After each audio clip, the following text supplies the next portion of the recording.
Today I'm at an exhibition that showcases the oldest ecosystem in the world.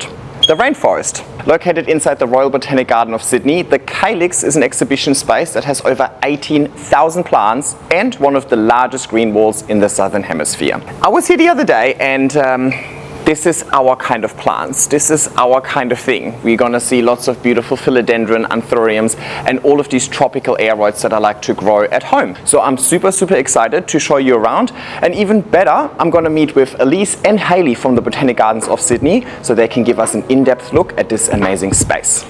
Let's go.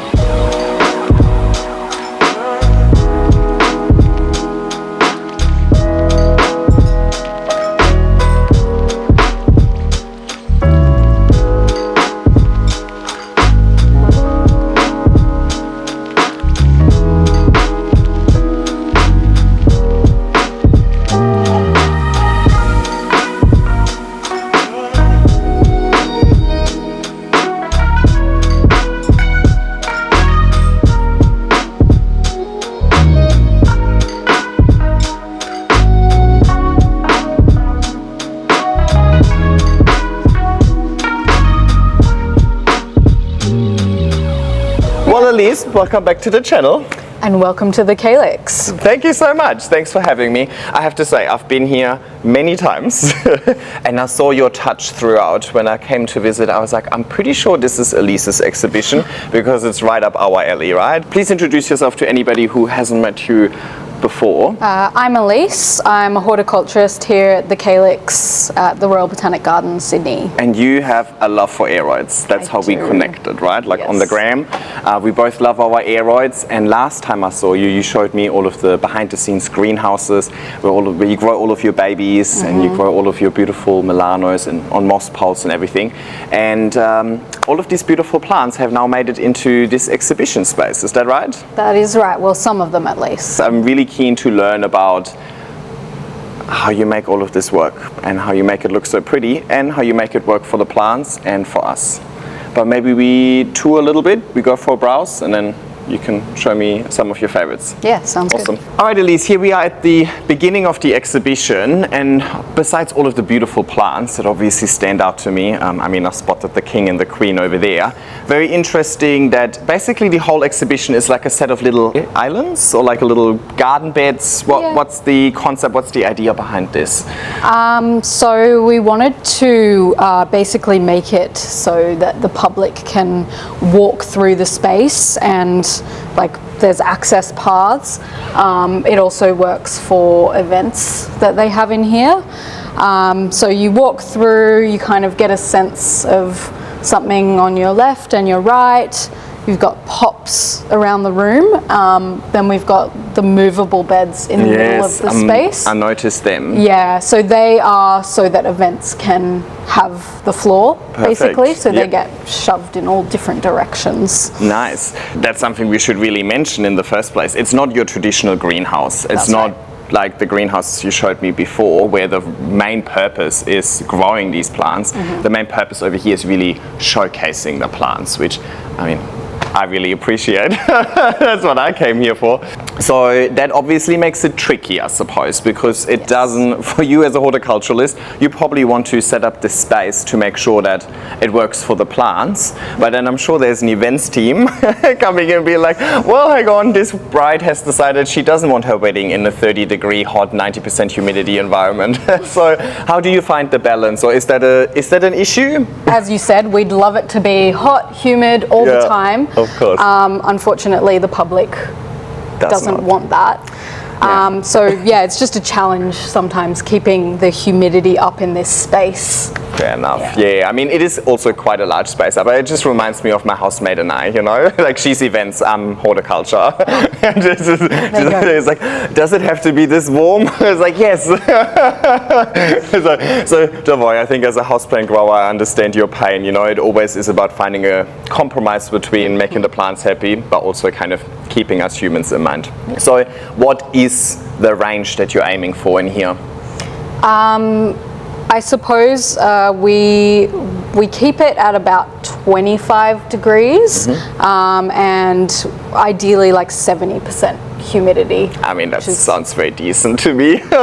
So the plants with these conditions, I'm assuming, are thriving. Plus there's a massive skylight above us, so light is not really an issue. So the plants are actively thriving and growing in here, or are they just being exhibited, slowly dying and then rotated? You know, is it like a museum, or is this actually a greenhouse? A little from column A, a little from column B. Okay. So we do have plants that are thriving and happy in the space. Yeah. It is a balance. Yeah. So, you know, we come in here every day to make sure that they're looking good. If plants aren't thriving, then yeah, we will take them out and, you know, put them back in the greenhouse and take care. You know? Well, I thought I had the best job in Sydney, but I think you might be beating me if you get to be here every day. I'm really jealous. But sorry, I'm going to spill our little behind the scenes conversation. You told us earlier that because you're here every day, you don't really appreciate it that much anymore. Like it's kind of just become really normal for you, right? So I feel the same about my houseplants. Sometimes I have to say, like, because I'm surrounded by them all day, every day, I don't really appreciate them anymore. But then when I have people visit, and they're so excited about them, like I kind of get reminded how nice they actually are. So hopefully today I can remind you how nice these plants actually are and how good of a job you are doing at looking after them. So let's look at some of them. Yeah. And I would love to talk about the anthuriums right here. King and Queen royalty at the Royal Botanic Gardens. Yeah, so this is Anthurium warwickwianum and Anthurium veitchii, or the king and queen as they're more commonly known. They're featured as like a spotlight when you first walk in. You want to capture my attention, I figured that. That's literally the first thing I saw when I walked in as well. That's right, yeah. So I guess the main issue that we have with these guys is you can see they get quite a lot of sun. So to counter that, we have to water it a lot just to keep them, you know, keep the humidity up, I guess. And is that for all of them, or those plants specifically? Is that like a specifically sunny spot, or is that... It is a specifically sunny spot. Okay. Well, events one in this instance. They're also potted. They are, yeah. So not everything is actually part of the garden beds, or is everything potted and then you just put like something on top, or what's the ratio of potted plants to? I mean, technically they're all potted. Some of them are just potted in the garden bed, right? But that's right. So it's probably like 30% potted. Okay. 70% not potted. Okay, I'm assuming because they're potted, they even have more watering requirements because they dry out a bit faster. Yes, yeah, basically. We've selected certain things to be potted because of that. Yeah. They might have higher water requirements, so we'll know, oh, that's potted, it's in the bed, we'll give it more water. Yeah, perfect. And how often do you actually water? Do you just go with do you have a schedule? Or do you just wing it? Like, I mean, that's where your expertise comes in, I suppose, right? Yeah, so my senior horticulturist and I are in here every day. We water every day. Oh, okay. So obviously we know what we've watered and what we haven't, and what needs water and what doesn't. Like, we basically split the room in half. I do one half, she does the other half, so we're aware of, you know, what we nice. I have maybe a bit of a nerdy question. I might be quite nerdy, but my understanding is that in nature they would not necessarily grow next to each other, right? Yes. Like, I think the veitchii is more high altitude, cool climate. The queen is going to prefer warmer temperatures. So how is that working out for you? Because, I mean, realistically, that's exactly what I do at home, right? Like, I don't have 7 different climate zones in my home. They're right next to each other on the shelf, but my queen is thriving, my king is absolutely not happy. So I'm assuming that's why. How did you manage to get both of them to thrive right next to each other if they're technically like different conditions? I suppose it's just a balance, you know, like watering more or less depending on the species. But yeah, they're in exactly the same conditions otherwise. Yeah, but basically trial and error to find like something in between that both of them enjoy. Yeah. Okay, that's interesting. So I need to try again with my king. So we've got a nice little water feature over here, adding to the soundscape of the rainforest atmosphere. Probably not so nice for you guys, but that's okay. And then we've got some, is it colocaceae? Colocaceae, Yes, yeah. so they're really water loving. They are, Yeah. yeah. But they can grow quite large. Are you worried about them growing too large in this space, or what do you do to keep that colocaceae in check? So we're not really worried about them growing too large because this exhibition isn't in the space for long enough Okay. for us to be concerned about that. Yeah. So they do love water, as you said, which is great because this is a wet space. So you've got like Saligenella, you've got ferns, and then you've got the colocaceae, which all live together harmoniously Oh, nice. in and around the water. So I guess in terms of if they did get too big, we would just basically cut them right down. If we needed to, we would just replace them. Yeah. So that's interesting as well, because obviously in this space the goal is not to grow a specimen, let's say, like as large as possible, or it's really to create a nice display. And as part of that display, I suppose you do a lot of leaf trimming as well, making it look good. Yeah. How do you feel about that from a horticultural perspective? Like, because I'm all for that, right? And that's kind of what I love to do. I love the aesthetics of plants. I obviously love growing them as well, but I grow them to look good in the end. How do you feel about this really aesthetic goal behind what you do? I don't mind it really. I guess it's just part and parcel with the job. Yeah. Just keeping things in check, making sure that they don't go rogue. It'd be the same as like an outdoor gardener. You know, Yeah. you have to prune stuff down for it to look the best. In a nutshell, do you prefer the growing aspect or do you prefer the displaying aspect? I prefer the growing aspect. I guess that comes into play with conservation here. Yeah. So, you know, while we do put these plants on display, ultimately they're in our collection for conservation reasons. Fair enough. But I appreciate that you put them out here so we get to appreciate them as well. I also spotted a really beautiful type constellation over there. Yeah, that's really nice. So how do you, because monsteras don't like too much moisture, so how do you separate the spaces over here? Is there just like some invisible wall down below that we can't see, or?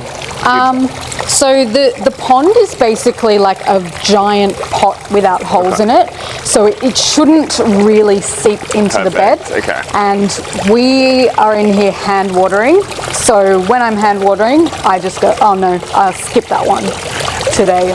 And do you fertilize with the watering, or how is the fertigation, or how are nutrients provided in this space? Yeah, so we fertilize with it's called a dosatron. Okay. So we connect up, it's basically like a liquid feed that we dilute in water, and then we feed that through the dosatron so that you can walk around with the hose and water everything.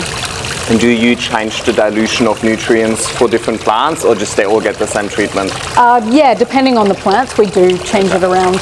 One that I spotted over here as well, is that Syngonium? It is a Syngonium. Which It's macrophyllum. Macrophyllum, okay. So the leaves can get massive. They're massive. Because it's sort of come off of its pole, some of the leaves aren't so big anymore. Yeah. But we do have this specimen in the garden, and the leaves are, ooh. Nice. And you do use a good old moss pole over here as well. Love that.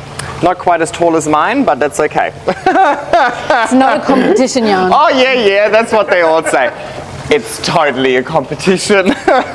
All right, I don't think in the grand scheme of things I can compete. All right, let's keep walking through the space, because I know at the other end of the exhibition, you've got a lot of nice velvet philodendron. I definitely came for those, and remember, it's not a competition, but see how we go. Actually, I spotted something really nice over here. What have we got over here? So, hang on, let me guess. It is something with Aurea. I know it's the same type as the Ring of Fire, but it's not Yes. the Ring of Fire variegation or variety, or. Yeah, so it's not a variegated one, you're right, it is Aurea. But I really like this because it has this one random spot of variegation over here, or like one spot that's not variegated. I don't know. Yeah. I find that really interesting. support green leaf. And then in between I see so many familiar plants. I really like that. I do think we have the same taste in plants. Do you get to choose the plants that we put here, or is that you're actively involved in the selection process as well? Yeah, so it's between my senior horticulturist, Tara, and I, so we get to pick the plants that we put in here. This one is Scindapsus beccarii. Oh! So that's an aroid and it is epiphytic. It's not common in cultivation at all. Did you say Scindapsus? A Scindapsus, yeah. It looks so much like an anthurium, right? Like a bird's nest anthurium. It does, yeah. That's really cool. Trickery. And crazy small internodal spacing. Yep. And that is also actually within a pot in here. Yeah, it's in a pot because it is an epiphyte normally. So we have it in the pot so that it doesn't get overwatered. Perfect. And I suppose it also makes it easy to take it back out of the exhibition without hurting the specimen, because ultimately they are your living collection, right? So you are growing these plants for conservation purposes as well. So putting them in the exhibition, you want to keep them alive. Absolutely, Okay. yes. That's the main goal. Point out some funky ones, because confirmation bias is always going to make me choose the one that I already know. Yep. So this is a Menonea. You might not know this one.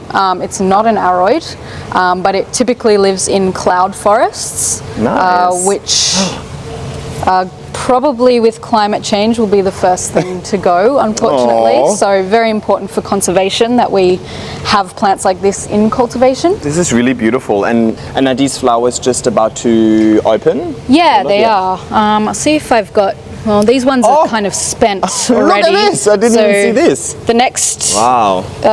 So these ones are flowered, and then they would produce a berry, which when it's ready or ripe, it would go like a dark blue colour, like a blueberry almost. Almost here, yeah. This one looks a little bit more blue. Yeah, it's getting there.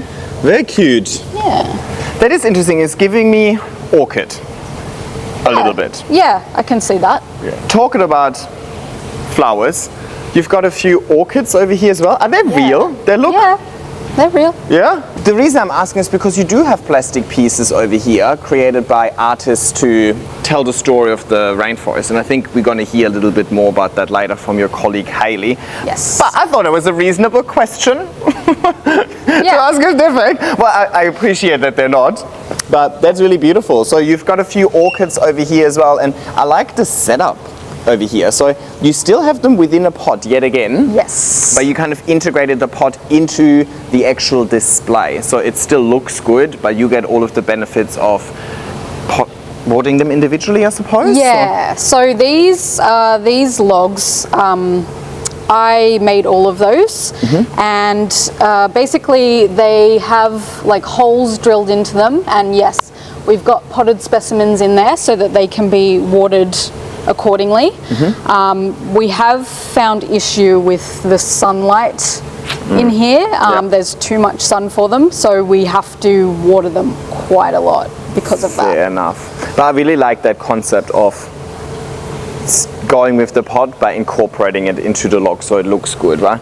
Does that also mean that if a specimen doesn't do so well in this exhibition, you can just swap them around and nobody will know? That's the point, yeah. Perfect, I love that for us.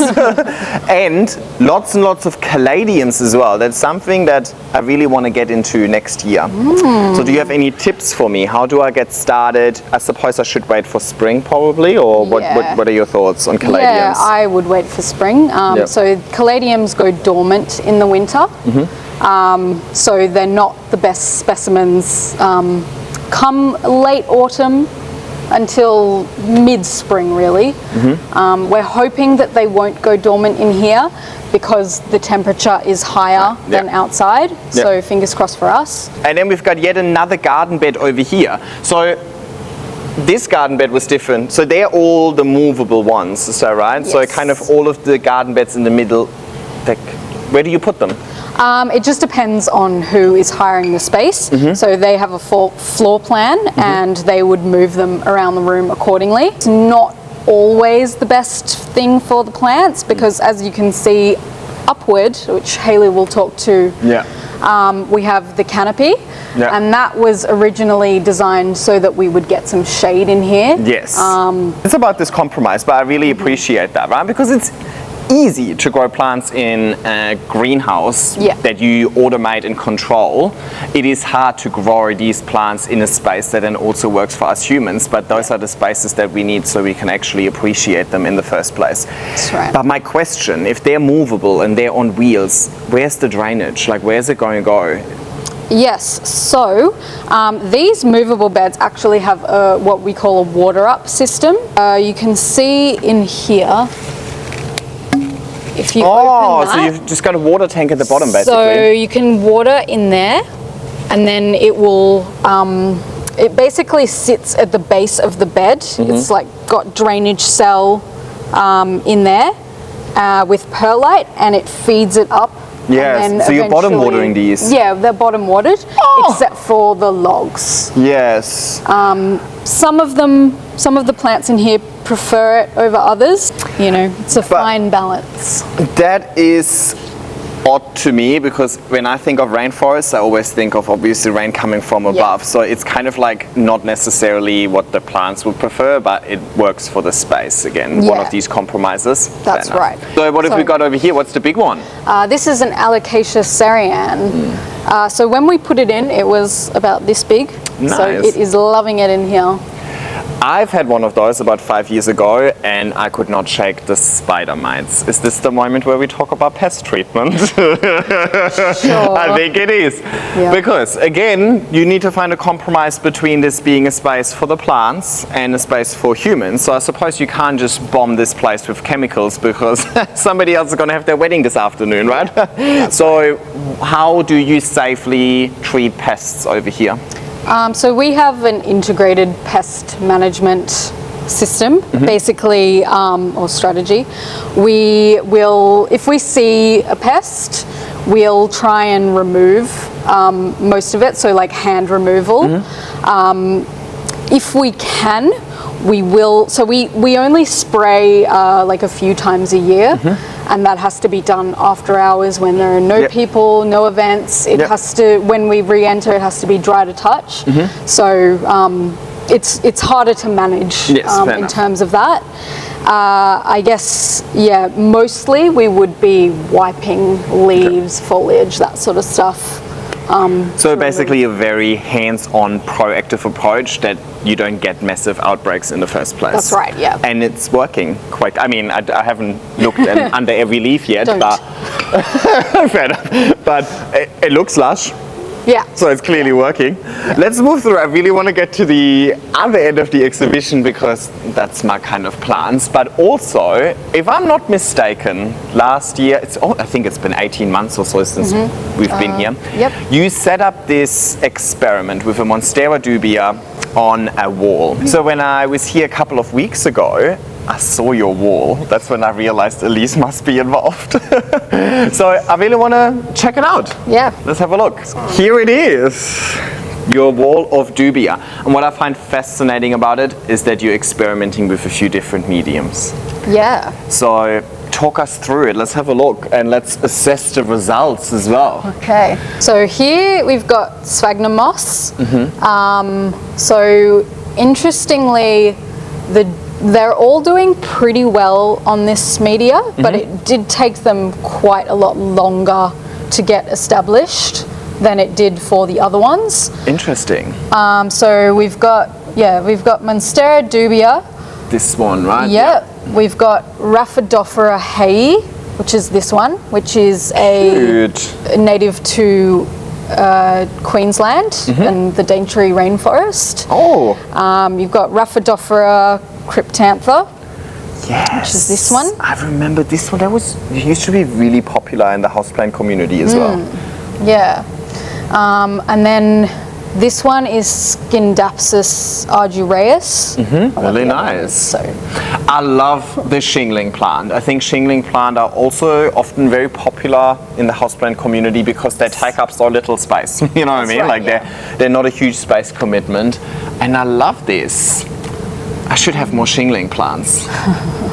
And then next to the moss, we've got So is this bark? Cork? Yeah, it's cork. Cork, okay. So this one has like a backing. Yes. We used expanding foam to attach the cork to the wall, and then we kind of filled it in with some peat. Oh, you did? Okay. Cocoa peat and fibre. Yes. Were they always positioned right next to each other? So can we say can we eliminate conditions and it's just purely the medium that makes the difference, or? Yes, so they weren't positioned right next to each other. Okay. When they got moved into this space, they were all probably sat around here. Okay. However, that I think was higher than anything else. Because it looks like it's thriving more on the bark, which I mean in theory would be the most natural way for it to grow, but do you think it is actually thriving more because of the bark, or did it just have a head start? I don't think it had a head start, Okay. no. I think it is thriving more on the bark. I mean, it makes sense because in nature they grow That's up what trees. they would do, right? Perfect. And then next to that, we've got...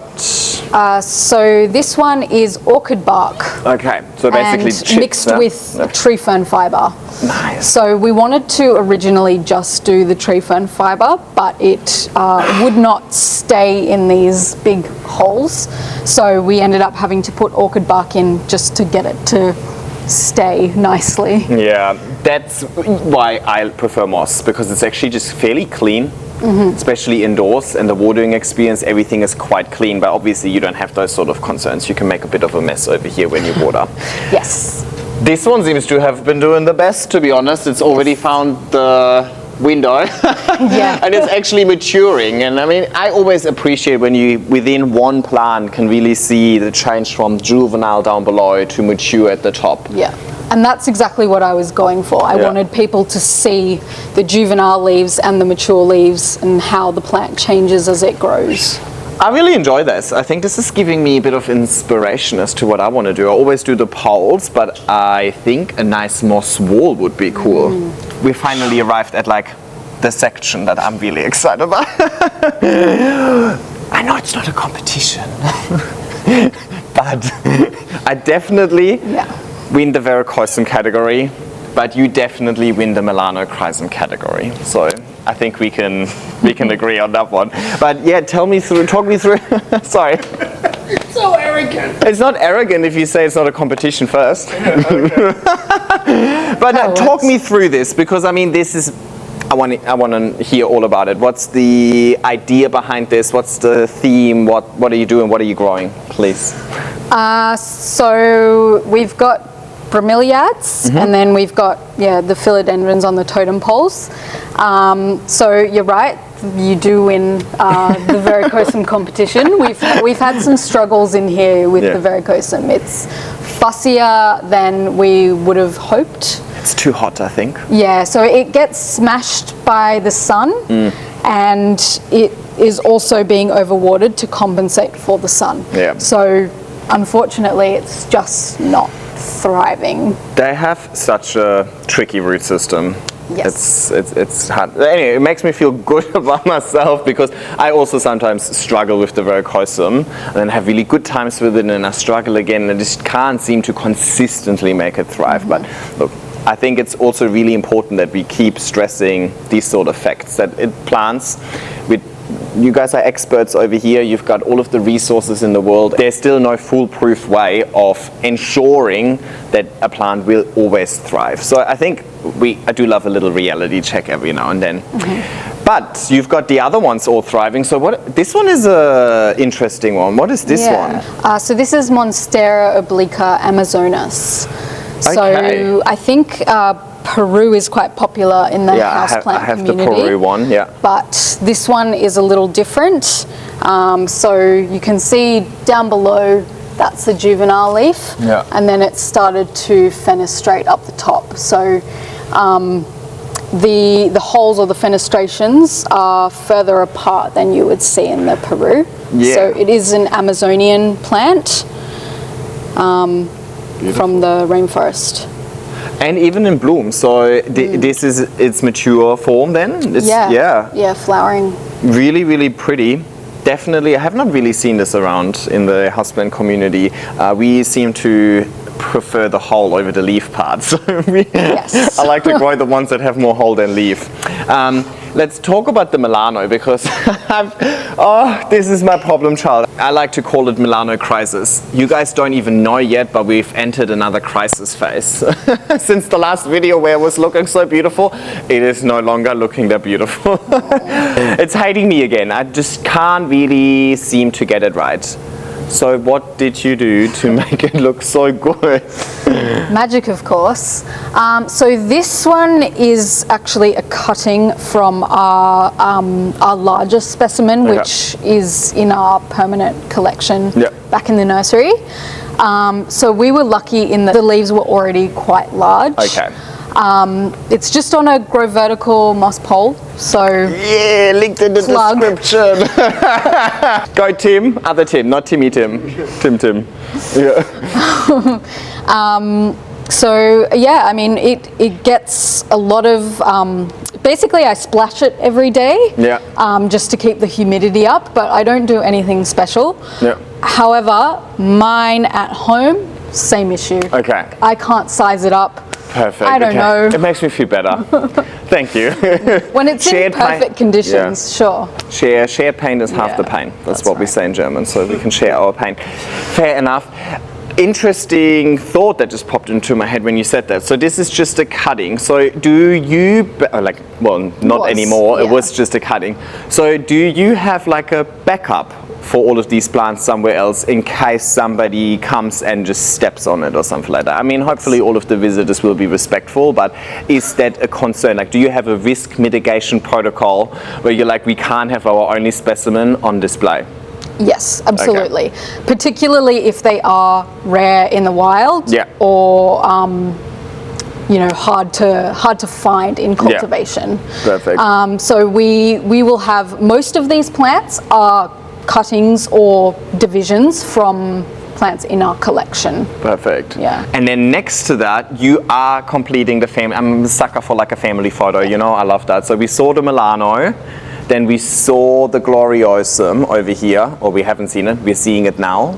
And then we've got the Glorious in the middle over here. It looks just like my living room. That's right, yeah. That was the plan, to put Yeah. them all together and sort of speak to the story Yes. of hybrids. So, yeah, for those people who don't know, the Glorious is a hybrid of the Gloriosum and the Milano. So that was kind of the idea with this bed.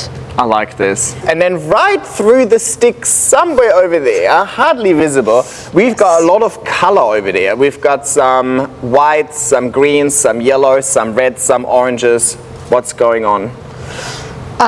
So this is a Philodendron serratum with a Philodendron gigas or gigas, however you want to say it, Yeah. right next to it.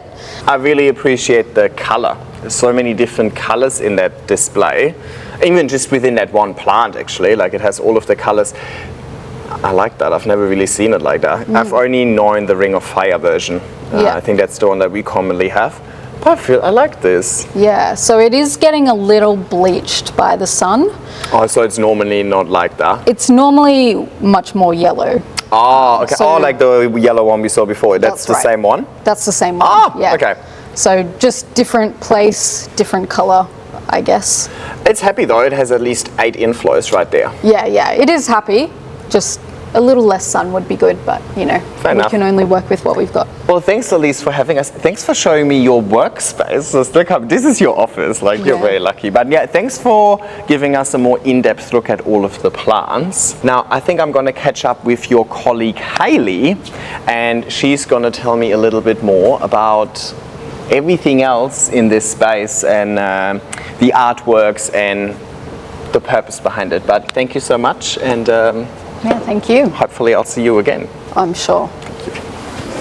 Hey Hayley, I'm Jan. Nice Hi, to Jan. meet you. Nice to meet you. Thanks for having us today, and you're going to tell us a little bit more about this space in itself. Is that right? Yes, I am. I'm so excited that you're here. Thanks for having me. So I'm a part of the interpretation and placemaking team. I do project leads, and I was really fortunate to lead the curation of this exhibition, Alchemy of a Rainforest. Nice. And it's very different, very exciting. Obviously, the hero are all the beautiful plants. That's sort of your jam. Elise has covered them already. Yeah, so, but I'd like to talk to you more about the story of Alchemy of a Rainforest. So when people like you come to the exhibition, we really focus in on how we want you to experience the exhibition, and that's called the guest journey. So that's sort of kind of like my superpower. I'm a storyteller, and so what stories that we could bring out using the plants and heroing the plants, and how do we do that? First and foremost, we had to protect the plants. Yes. So you've talked to Elise about the plants. We had to protect the rainforest plants from the heat of the glass roof. So we're in the Calyx here, huge glass ceiling, and it can create a lot of heat. So a canopy was critical for the survival of these plants. Like it would be in the rainforest, right? I suppose you just don't actually have space to have the big trees. Yeah, that's right. So we wanted to, how could we recreate that? Yes. By drawing in the stories that we wanted to share. And rainforests, for our planet, are the ultimate recycler. So it's an ecosystem that is life, death, and it's this beautiful system of recycling, and we wanted to really tap into that and say, how could we use the concept of recycling to create the canopy? And we went with reimagining rubbish. So all of this canopy is rubbish reimagined as rainforest canopy. Oh, I love that. And a lot of it has come from the gardens, so things that would normally go to landfill.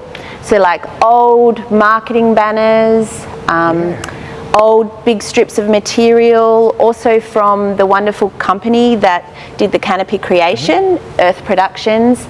They create theatre props out of repurposed rubbish.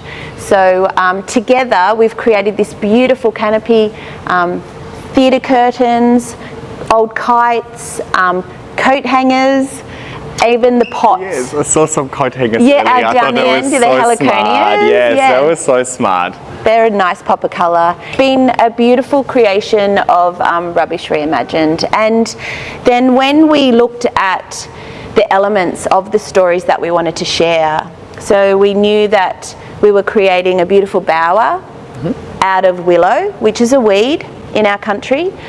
So using a weed and making it pretty. And one of our horticulturists out at the Blue Mountains, at Mount Tomah, has created that from collection to finish structure, which is just stunning. And then we have our beautiful love architect, our satin bowerbird. And he's made out of Inflatables? inflatable mattresses that can't get inflated anymore because they have holes in it. So our beautiful environmental artist, Jane Gillings, she's an environmental artist that has done sculptures in Sculptures by the Sea. She's award-winning, has done many exhibitions, and I reached out to her and she was so excited to be a part of this project. And so this is our beautiful bowerbird, and he's collecting all of his blue things to try and find a girlfriend. I haven't seen one of those in a long time. They're floppy disks. I know, we were cracking up about that. I must be like the last generation to still know them, actually. I know. I talk about cassettes with my kids and they're like, it holds what? Music. So yeah, and also too, this is really great messaging around human waste and the amount of plastic that we create. And then we also too, Jan, there's these beautiful sculptures throughout the garden beds, because fungi is a really important organism in the rainforest, and we wanted to champion the fungi. It may seem mini, but it's actually really major for a rainforest to be healthy, to function, and for that cycling of life, death. So because of the temperature here, getting it just right for the plants, and the glass roof and the light, we couldn't grow natural fungi and naturally existing fungi and mushrooms in here. Next best thing, we created it out of rubbish. I love that. Yeah. I always talk about my plants like they're living artworks. So I like that you complement them with recycled artworks as well. At the end of the day, it is an exhibition space, right? It is not a greenhouse. Is what I spoke to Elise about as well. She would love for this to be just a greenhouse with just plants, but obviously it also needs to work for the visitors. And you also mentioned a lot of kids come here, right? So I'm suppose having these sort of artworks, having the little sculptures throughout the garden beds is also making a little bit more interesting for the children and helps you tell a story, right? As you mentioned before, you're a storyteller. I'm a storyteller. You're not a gardener. Of course you want to have the plants to tell the story, but I love how you supplement that with these other rich elements. Very beautiful. I think it's so important that we give our plants context. So if you're not a plant person, you can still appreciate and want to know more about plants. So, and that's the beautiful thing about the gardens, is that we have such a diverse visitation, and we want to cater for all our guests. So the guests that are the plant nerd or the plant, curious about plants and want to know more, and want to have that beautiful jungle created in their own home. Yes, this is a place for them, but it's also a place for everyone, and that's what I love about this exhibition, that it's so inclusive, and we want to reach our diverse audience. Children, families, international guests, but we want to take them on a journey and share those stories. That's the thing about Botanic Gardens of Sydney. We're not just a garden, we are a conservation organisation, and that's a huge responsibility to share those conservation stories. Like, we're doing brilliant work, as I'm sure you know. Saving plants, and we all know plants power the planet. Plants equal life, and we need plants. How do we share that with the everyday person? How do we capture them? And that's why at the beginning we welcome them through this beautiful portal that they feel enveloped, and we want to give them this experience that they're engaged and inspired. So with our storytelling, we are aiming for your head, but we really want to hit you in the heart. And that's how change is created.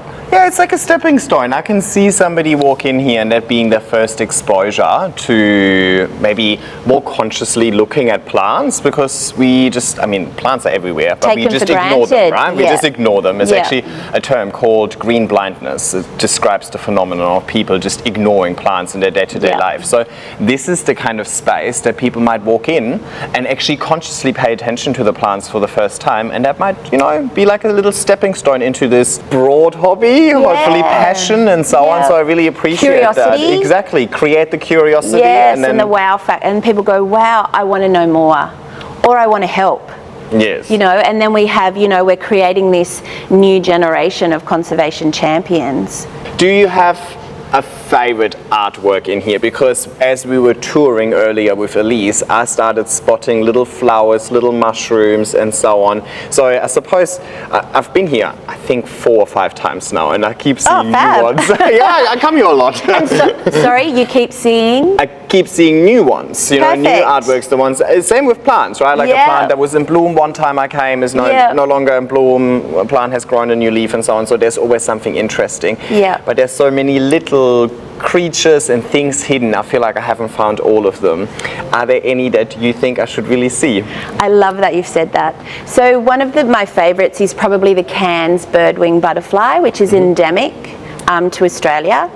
The male wingspan is about 18 to 20 centimetres. So it's a phenomenal and beautiful looking butterfly species. And it only lays its eggs on one plant, which is known as commonly Dutchman's pipe. I'm not up to speed on all of my scientific names, but there is an introduced toxic version of that in Australia, and they look very similar. So unfortunately that's affecting the breeding of the Cairns birdwing butterfly, and we share that story here in Alchemy of a Rainforest, and that's important too, looking at the whole ecosystem and what the plants support and how they support different wildlife. And so it is made out of old school binders and plastic cutlery collected from the beach. I love that. Yeah, and you wouldn't know. To look at it, you wouldn't know. And there's 12 hidden. So there's 12 hidden. 12 of them? Yeah, you need to find 12 before you go today. And so they're probably one of my favourite. And we also have the turkey tail mushroom that is made out of old vinyl records. Oh. And we have the blue version and the brown version. We have beautiful pink mycena. Those I've seen. Yeah, so many people ask, oh my gosh, are they real? Are they real? And they are quite oversized in the exhibition, but they're made out of the end of water bottles that were collected on the beach, and also the lids of deodorant bottles. Oh, I love that. I love the creativity. Yeah, and it's a really beautiful way to be able to share that really important fungi and mycena story. The mycelium that, kilometres in one step, like, hundreds and hundreds of metres of mycelium underneath your footsteps, in the rainforest that allow the plants to talk to each other. Like, it's just cool on another level. I've actually fallen in love with mushrooms. It's actually crazy. I did watch this documentary about them, and I was like, oh my god, I'm so unaware, I can't believe that. Yeah. And actually that's something, like, the whole time while you're talking I feel a little bit guilty, because I definitely have taken plants out of context. I've taken, not me physically, not me personally, but plants that were taken out of their natural environment, and I grow them in my living room, so I've actually very much taken them out of their context, and I grow them now in isolation. But obviously over here the whole point of the exhibition is to see the plants as part of something larger, as part of a larger ecosystem, and I really appreciate kind of that story. I love talking to people who do something similar but they have such a different approach to it potentially, or they're all still passionate about plants, but in such a different way. There's so many different ways of appreciating nature, appreciating plants.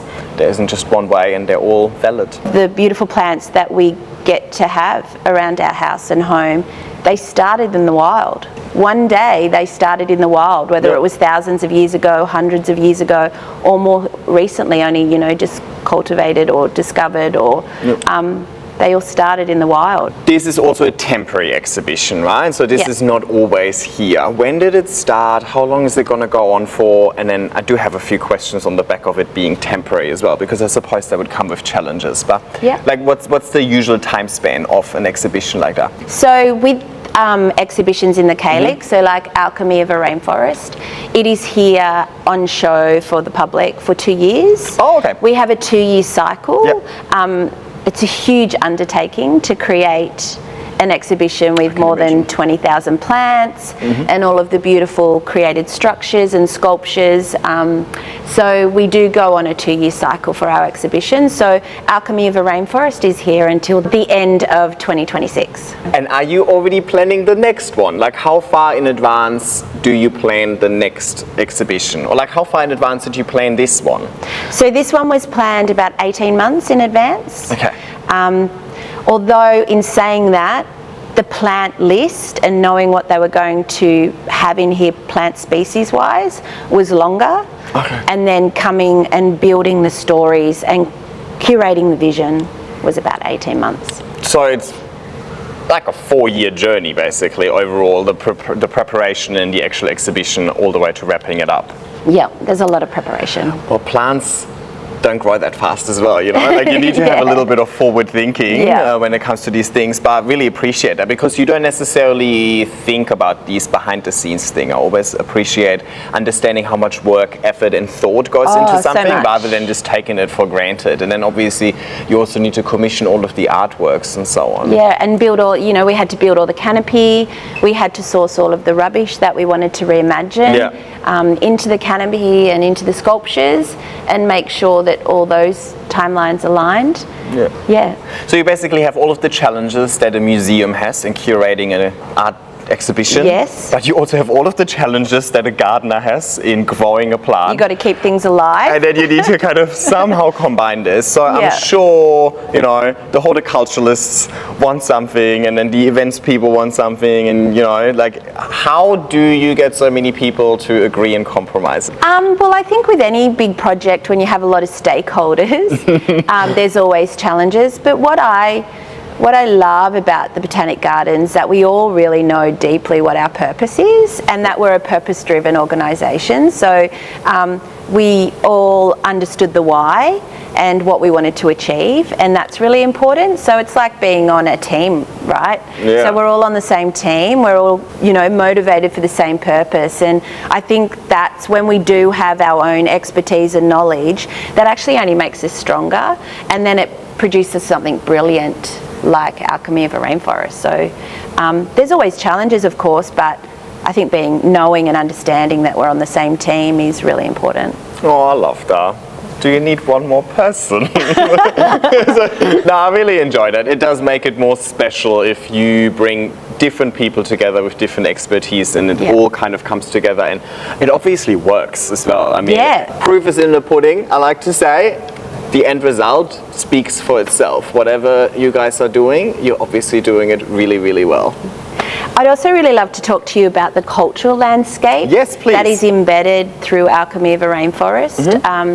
Rainforest mob and clans have been living, you know, First Nations clans have been living in the rainforest for more than 60,000 years. And for them to know how, you know, have that first knowledge of rainforest plants surviving, how did they survive in the rainforest that's such a wet, you know, high amount of water.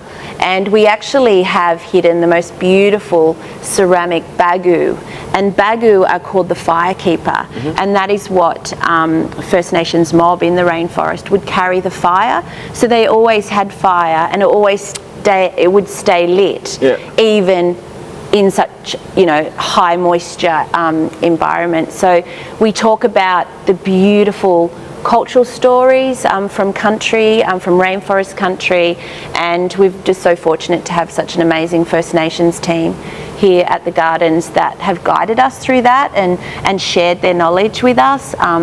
You know, beautiful water carriers made out of palm fronds, and also our beautiful woven baskets that hold a lot of our repurposed, reimagined rubbish sculptures have been woven by one of our First Nations team members and woven out of old banners. So everything ties in, and it's just this beautiful cultural landscape as well. There's a thought behind everything. Yeah, I really appreciate that. It really has. To me, it's always all about the intentions and the thought. Yeah. It's really special. And we are really fortunate that we get to visit these places that you create for us. And you guys are really fortunate that I was allowed to film here and get a little behind the scenes. And it doesn't cost the earth. You can come and just make a donation, or, you know, whatever you can afford, or just come and experience it, because, you know, we want people to connect to plants, and we all need to get back to nature. Yeah, I mean, in general, I think maybe it's something that not everybody's actually aware of, but botanic gardens are free to visit. The exhibition space in itself is just, you can enter via a donation, which I think globally is not all that common as well. I think we're really fortunate that we get to see these beautiful spaces free to visit, free of charge. And we also get so much knowledge at the same time. So really appreciate what you do in the first place. Appreciate that you allowed me to get a closer look at everything as well. I'm glad you came. I really appreciated your storytelling. Thank you. I really appreciated that. Thank you so much. Thank you.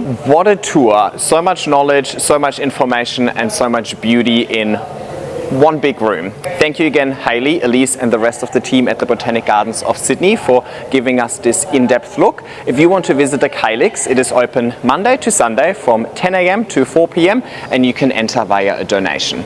If you want to check out their socials, I'll link them in the description down below as well. They have an Instagram as well as a YouTube channel, and also make sure to give this video a thumbs up, subscribe to my channel, and leave a nice comment down below. Thank you for watching, and hopefully I'll see you in my next video.